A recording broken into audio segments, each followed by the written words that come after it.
La Russie a lancé 10 drones vers l'Ukraine pendant la nuit, tous abattus par les unités de défense aérienne ukrainiennes, a confirmé mardi la force aérienne ukrainienne. L'attaque est survenue après que l'Allemagne a menacé la Russie de nouvelles sanctions, plus sévères, si elle n'acceptait pas un cessez-le-feu avant minuit la nuit dernière.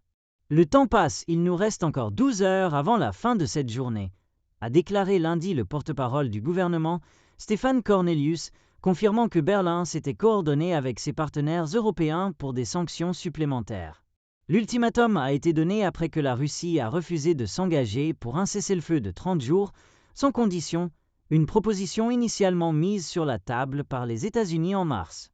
Le Kremlin a répété qu'il participerait aux éventuelles négociations de paix plus tard cette semaine, sans condition préalable, mais n'a pas encore répondu à l'invitation du président ukrainien Volodymyr Zelensky à rencontrer son homologue russe Vladimir Poutine pour des pourparlers en face à face sur la paix en Turquie jeudi.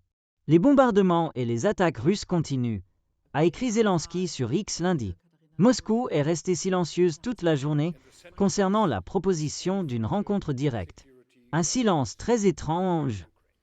Le dirigeant ukrainien avait déclaré qu'il soutenait pleinement la proposition du président américain Donald Trump pour un cessez-le-feu complet et sans condition, et soutenait la perspective que Trump participe personnellement à une éventuelle rencontre en face à face avec Poutine.